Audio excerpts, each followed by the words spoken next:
Bienvenue sur ce résumé de On ne naît pas manager, on le devient, de Julie Jouot. Découvrons ensemble ce joyau. Point clé 1. Une liste de contrôle pour les managers. Le rôle de manager est l'un des postes les plus recherchés dans le monde de l'entreprise. Imaginez que vous n'ayez de compte à rendre à personne, que vous ayez une totale liberté d'exprimer vos idées et que vos collègues vous admirent. C'est un rêve. Mais contrairement à ce que l'on croit souvent, le management ne se résume pas à un statut supérieur et à des revenus élevés.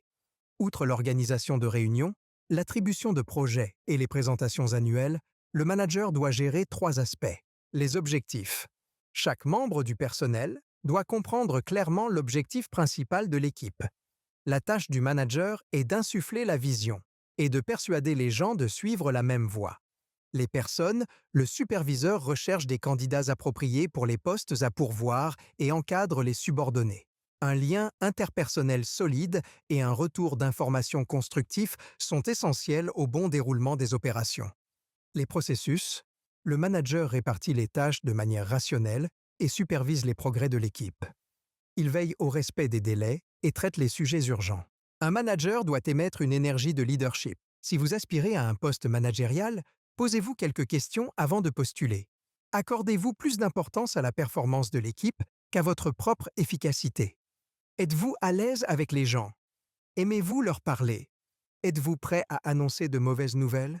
Pouvez-vous gérer le licenciement d'un employé? Si vous avez répondu positivement à ces questions, félicitations, vous êtes sur la bonne voie. Vos qualités correspondent aux exigences d'un manager, ce qui vous facilite la tâche. Cette synthèse vous guidera pour renforcer vos compétences et créer une équipe performante. Point clé 2. Se frayer un chemin vers le management. Ne soyez pas surpris si vous êtes promu à un poste managérial. Cela signifie que quelqu'un a remarqué votre talent de leader et a décidé de l'orienter dans la bonne direction. En règle générale, il existe 4 scénarios possibles que vous pouvez suivre sur la voie du management. Apprenti. Vous faites office d'assistant pour un manager. Votre responsabilité consiste à superviser des petites parties de l'équipe.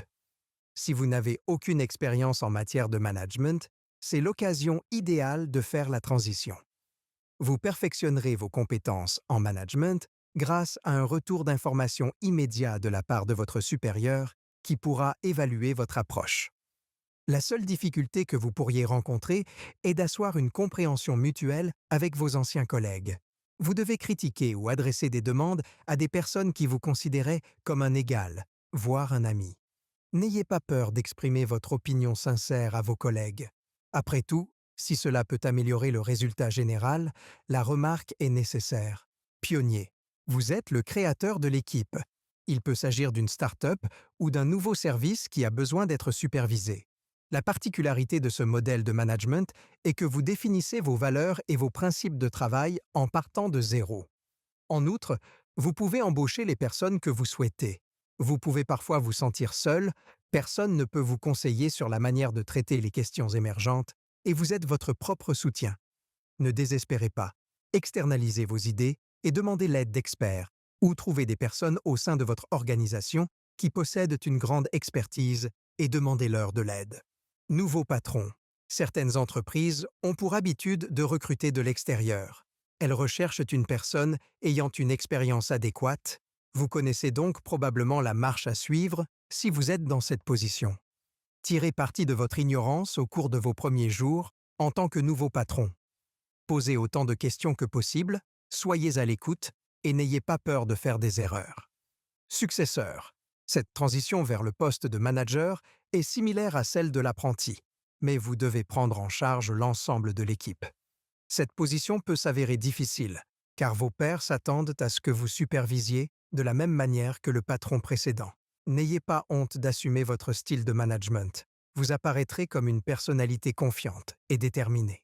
Veillez à ce que les membres de l'équipe se sentent à l'aise pour partager leurs idées et leurs retours d'informations. Point clé 3.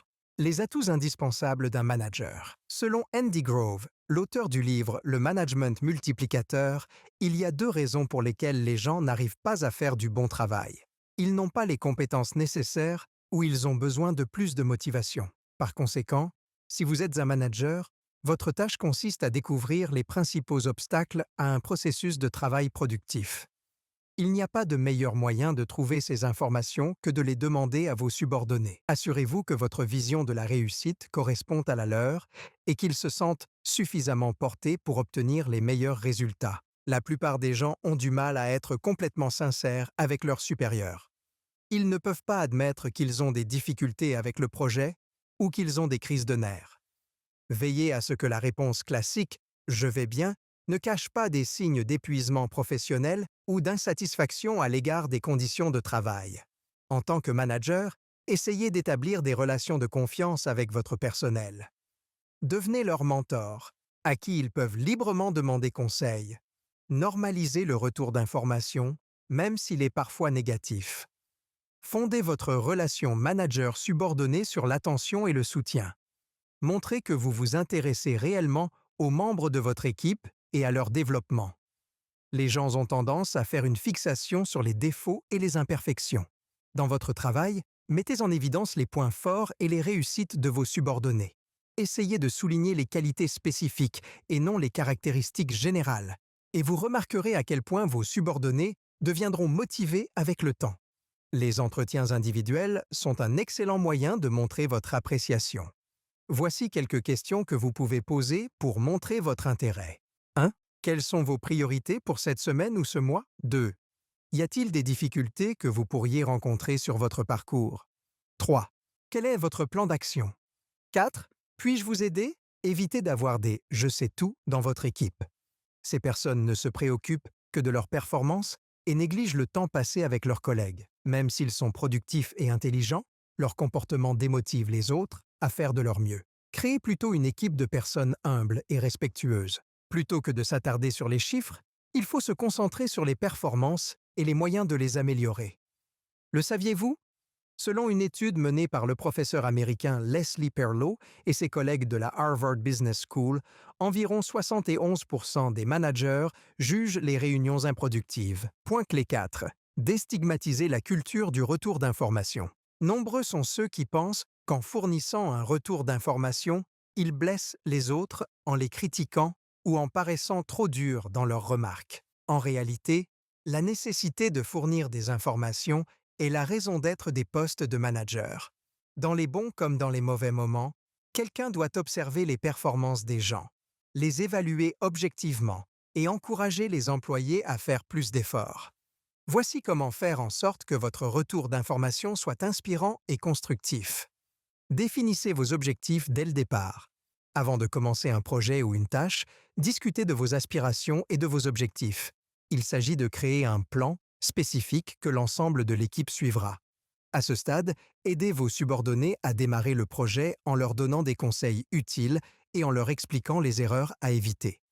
Faites en sorte que votre retour d'information soit fréquent et limité à la tâche en question. Prenez l'habitude de réagir immédiatement aux petites tâches accomplies. Même une brève note ou un message est important. De cette manière, vous encadrerez constamment les membres de votre équipe et remarquerez les petits détails de leur travail. Étudiez les profils comportementaux des membres de l'équipe. Analysez les traits de personnalité pour déterminer comment ces qualités peuvent faciliter le processus de travail. Supposons que l'un de vos employés soit très soucieux du détail. Vous pouvez alors attirer son attention sur ce point et lui proposer la manière dont il pourrait mettre en œuvre cette compétence sur le plan professionnel. Élaborez un retour d'information annuel à 360 degrés. Demandez à vos collègues de donner leur avis sur un employé particulier 1 ou 2 fois par an. Vous aurez ainsi une vision plus objective de ses performances et vous remarquerez peut-être des aspects que vous n'auriez pas vus de votre propre point de vue. Il y a une qualité qui distingue les grands managers des autres. Ils découvrent ce qu'il y a d'unique dans chaque personne et en tirent parti. Julie Jouot. Les gens perçoivent souvent la critique comme une attaque personnelle. Si vous montrez des signes de préoccupation sincère, les membres de votre équipe se sentiront probablement en sécurité et tiendront compte de vos réflexions. Après avoir fait part de vos commentaires, faites un suivi par courriel ou demandez à votre subordonné s'il pense qu'il s'agit d'un commentaire constructif. Si rien ne change, rappelez constamment ce problème à votre subordonné et abordez ce point dans le cadre du retour d'information à 360 degrés. Lorsque vous donnez un retour d'information, présentez vos observations de manière bienveillante. Point clé 5. Comment résister au syndrome de l'imposteur? Vous sentez-vous étrange parmi les gens que vous admirez? Vérifiez-vous les réponses à vos courriels un nombre incalculable de fois avant de les envoyer? Pensez-vous que vous avez réussi à décrocher votre poste uniquement grâce à la chance? Voici le syndrome de l'imposteur poussé à son paroxysme, et de nombreux managers en souffrent. Il y a 2 raisons pour lesquelles vous pouvez en être victime. 1. Le manager est la première personne à qui tout le monde demande de l'aide lorsque quelque chose ne va pas, même si ce problème n'est pas de son ressort. C'est une pression considérable à supporter. 2. Un manager doit faire face à des tâches qu'il n'a jamais rencontrées auparavant. Par exemple, licencier un employé n'est pas une chose que l'on sait faire à la naissance. Ne vous rabaissez pas pour vos faux pas. Considérez-les comme des expériences pédagogiques. Chaque fois que vous sentez des doutes surgir en vous, essayez de vous évaluer de manière honnête. Pensez à vos talents. Vous pouvez être un grand communicant, un esprit innovant ou une personne digne de confiance. Utilisez vos points forts pour obtenir les meilleurs résultats possibles dans le cadre de votre travail. Si vous passez une journée épouvantable, asseyez-vous et faites le point sur vos sentiments. Acceptez que vous puissiez subir quelques revers. Ce n'est que temporaire. Regardez la célébrité ou la personne connue que vous préférez. Elle a certainement parcouru un long chemin avant de réussir, et sa vie n'a peut-être pas été une partie de plaisir. Visualisez la version accomplie de votre propre personne.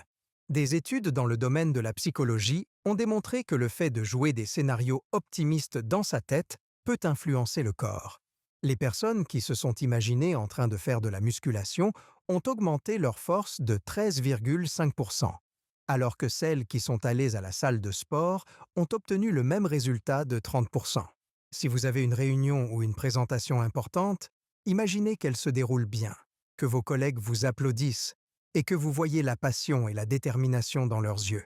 Ils sont prêts à transformer vos idées en réalité. Ce processus de visualisation peut vous rendre confiant et optimiste. Vous sentirez le syndrome de l'imposteur s'estomper. Félicitez-vous en permanence. Tenez un journal et notez chaque jour vos réussites, même les plus petites, comme le fait d'avoir mené une réunion productive en tête-à-tête ou d'avoir répondu à des messages et à des courriels importants. Observez la vitesse à laquelle vous accumulez vos notes et soyez fiers de vous. Votre travail, en tant que manager, consiste à obtenir de meilleurs résultats d'un groupe de personnes travaillant ensemble. Julie Jouot. Point clé 6. Devenir un pro de l'embauche. Lorsqu'elles manquent de personnel, les organisations commettent de nombreuses erreurs de recrutement, en employant n'importe quelle personne disponible. Elles ignorent les critères qu'elles souhaitent voir chez les employés potentiels en raison de la précipitation. Un plan d'embauche réfléchi vous permet de comprendre vos besoins et vous donne une excellente stratégie pour évaluer les candidats. Avant d'entamer le processus d'embauche, créez un tableau montrant les lacunes en termes de force, de compétences ou d'expertise que vous aimeriez combler. En tant que manager, posez-vous quelques questions. Quel est le nombre maximum de recrutements que vous pouvez effectuer en un an, compte tenu du budget et de la croissance de l'organisation? Quel est le niveau d'expérience souhaité pour chaque poste?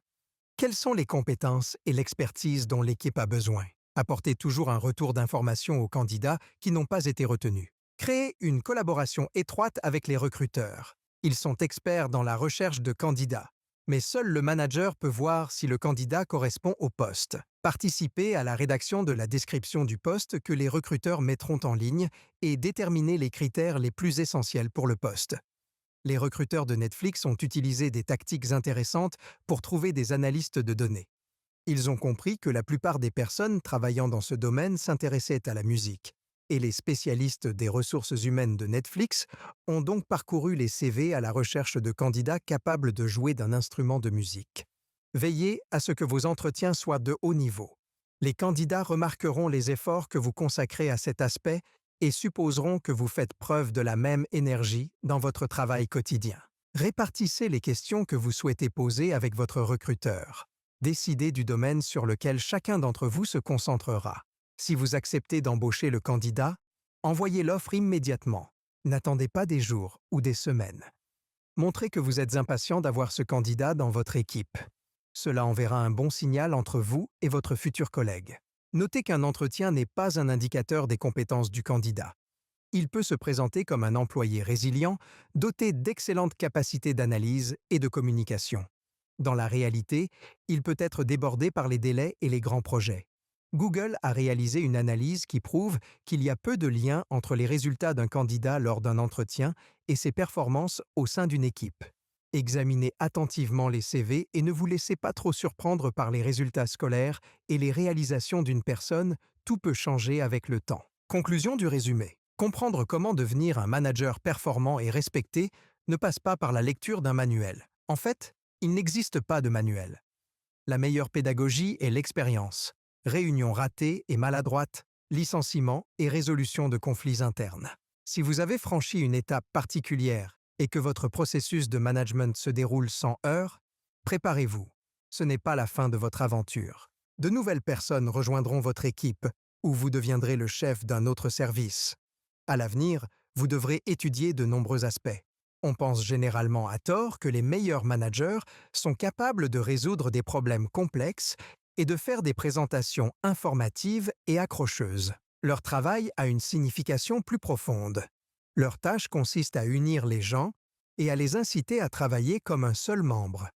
Lorsque des personnes se réunissent pour travailler sur une mission, elles échangent des idées et créent des choses plus ambitieuses que si elles étaient seules. La responsabilité du manager est de faciliter ce processus d'interaction humaine et de faire émerger les meilleures idées. Gérer une équipe peut être épuisant et fastidieux, mais vous devez comprendre que vous ne pouvez pas le faire seul. Appuyez-vous sur les points forts, les mécanismes de soutien et la confiance des membres de votre équipe. Un bon conseil est de trouver et de réparer les choses que vous maîtrisez et de demander de l'aide pour les tâches plus complexes. Si vous assumez seul l'ensemble des responsabilités, vous risquez d'aggraver la situation. Essayez ce qui suit. Ne vous fustigez pas pour vos erreurs. Les tâtonnements représentent le moyen le plus efficace d'apprendre. Votre faute ne doit pas influencer votre réputation en tant que manager. Montrez aux membres de votre équipe que vous êtes humain et qu'il vous arrive de faire des erreurs ou de mal interpréter les choses. C'est tout pour l'instant. D'autres résumés passionnants sont à portée de clic.